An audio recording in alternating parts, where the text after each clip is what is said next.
check my answer copies and not just motivate me that I was doing really well, the positive feedback wala mechanism, but also it gave me some really wonderful tips on to how I can improve my score even better. And I have been a student of sociology at Triumph IAS, and Vikas Ranjan sir, he personally guided and mentored me through my sociology answer writing. I would like to thank personally Vikas Ranjan sir for his mentorship in both optional sociology and in essay test series.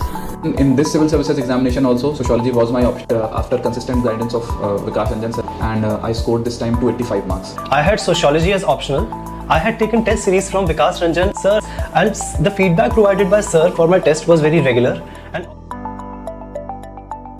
नमस्कार, मेरा नाम सिद्धांत कुमार है और इस बार UPSC 2023 की परीक्षा में मुझे 114th रैंक हासिल हुई है और इस बार मुझे सोशियोलॉजी ऑप्शनल में 285 मार्क्स मिले हैं। इसके पहले मुझे 281 मार्क्स भी मिल चुके हैं और इस वीडियो में हम ये बात करेंगे कि मैंने सोशियोलॉजी की तैयारी कैसे की, सोशियोलॉजी ऑप्शनल लेना चाहिए या नहीं लेना चाहिए, और सोशियोलॉजी ऑप्शनल के आसपास जो भी डाउट्स हैं या क्वेरीज हैं उसको मैं सॉल्व करने की कोशिश करूँगा।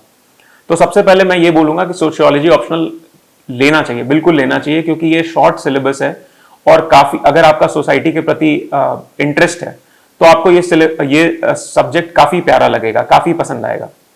तो सोशियोलॉजी ऑप्शनल में शॉर्ट सिलेबस, लिमिटेड रिसोर्सेज, और सबसे बड़ी बात है कि इसमें मार्क्स अगर आप पिछले 5 साल 6 साल के ट्रेंड देखोगे तो काफ़ी अच्छे मार्क्स भी आते हैं। So sociology is a very good optional to take in UPSC examination. Second of all, हम ये बात करेंगे कि मेरे रिसोर्सेज क्या थे।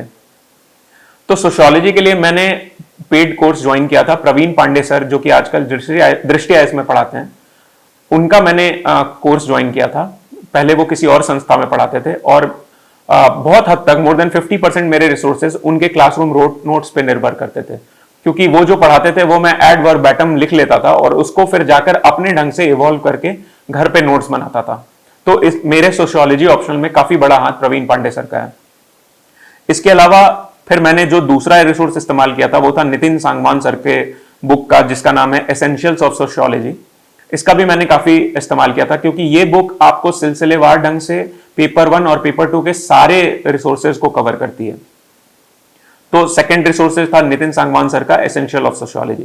थर्ड, मैं ये बोलूंगा कि जब आप सोशियोलॉजी ऑप्शनल स्टार्ट कर रहे हो पढ़ना, तो आप एक बार एनसीईआरटी पढ़ लो। उससे क्या होगा कि आपको ये समझ में आएगा सोशियोलॉजी एज अ सब्जेक्ट है क्या।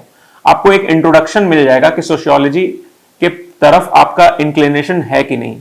चौथा, मैं ये बोलूंगा कि एनपीटेल के काफी सारे वीडियोस, एनपीटेल एक चैनल है, सरकारी संस्था चैनल है, जो कि काफी वीडियोस बनाती है, स्पेशली आईआईटीएन प्रोफेसर पढ़ाते हैं उसमें।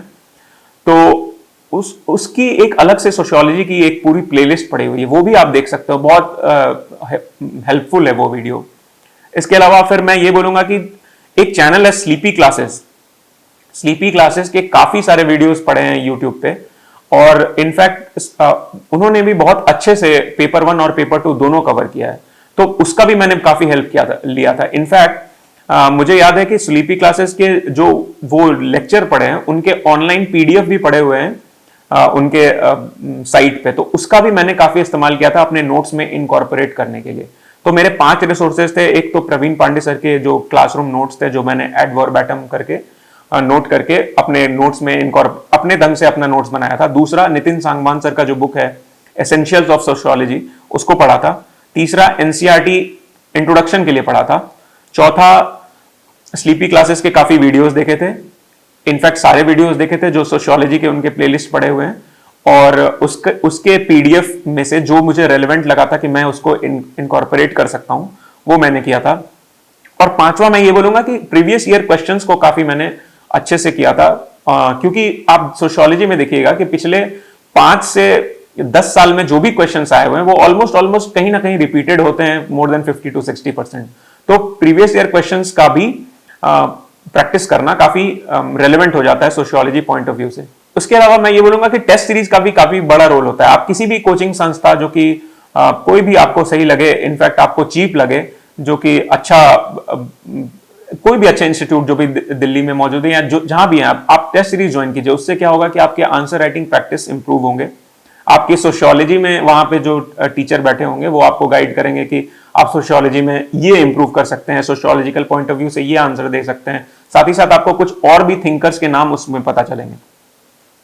उसके अलावा फिर मैं ये बोलूंगा कि पेपर 1 हो या पेपर 2, थिंकर का रोल बहुत इंपॉर्टेंट होता है।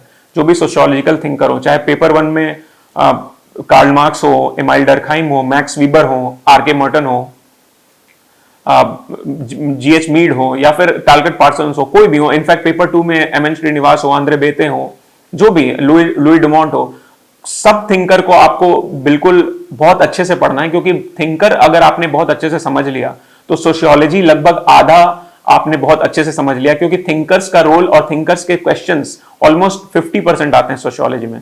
तो थिंकर चैप्टर को बहुत अच्छे से पढ़ना है, और भी चैप्टर्स को पढ़ना है, लेकिन थिंकर को सबसे ज्यादा प्रायोरिटी देनी है। इसके अलावा मैं ये बोलूंगा कि सोशियोलॉजी का जब आप आंसर लिखें तो डायग्राम्स का काफी यूज करें, क्योंकि वो मोनोटोनस जो आंसर्स हैं सोशियोलॉजी, क्योंकि एक ह्यूमैनिटी वाला सब्जेक्ट है, इसमें जब आप डायग्राम इस्तेमाल करेंगे तो आपको एक एज मिलेगा दूसरे एस्पिरेंट से। तो मैं तो ये बोलूंगा कि हर अपने आंसर में एक डायग्राम इंक्लूड करें, चाहे वो पाई चार्ट ही क्यों ना हो या फिर कुछ भी डायग्राम्स जो भी आपको इनोवेटिव लगे वो भी आप इंक्लूड करें। तो इन रिसोर्सेज और सोशियोलॉजी के डेली आंसर राइटिंग प्रैक्टिस से आप सोशियोलॉजी में बहुत अच्छे मार्क्स इंप्रूव कर सकते हैं या फिर ला सकते हैं। मैंने फर्स्ट अटेम्प्ट में अपना 281 मार्क्स लाया था, सेकंड अटेम्प्ट में मैंने 285 मार्क्स लाए। तो इससे आपको यह समझ में आता है कि, और इन दोनों अटेम्प्ट्स के बीच में 4 साल का गैप था। तो जो मेरा फर्स्ट मेंस मैंने लिखा था और जो मैंने सेकंड मेंस लिखा था, इसमें टोटल 4 साल का गैप था। तो आपको यह समझ में आ रहा है कि उस समय भी मुझे 281 मार्क्स मिले और इस समय 285 मार्क्स मिले। इसका मतलब है कि सोशियोलॉजी ऑप्शनल काफी रेलेवेंट है और काफी हाई स्कोरिंग है और काफी बैलेंस्ड है और काफी समान इसमें मार्क्स मिलते हैं। इनफैक्ट मतलब कभी भी इसका बहुत लो नहीं जाता है मार्क्स, आपको generally more than average marks मिलेंगे। तो सोशियोलॉजी ऑप्शनल के लिए आप बिल्कुल ऑप्ट कर सकते हैं। तो मुझे उम्मीद है कि जब आप ये रिसोर्सेज और जो भी मैंने स्ट्रैटेजी बताई है इस पे आप अमल करोगे तो मुझे लगता है आप भी एक दिन फ्लाइंग कलर के साथ आओगे और आपको भी बहुत अच्छा रैंक इस एग्जाम में प्राप्त होगा। और मुझे लगता है कि ये स्ट्रैटेजी जो मैंने अपनाई उसको आप अपने स्ट्रैटेजी में इनकॉर्पोरेट करोगे तो आपको भी फ्रूटफुल रिजल्ट दिखेगा। सो इस वीडियो में इतना ही। Thank you, thanks a lot.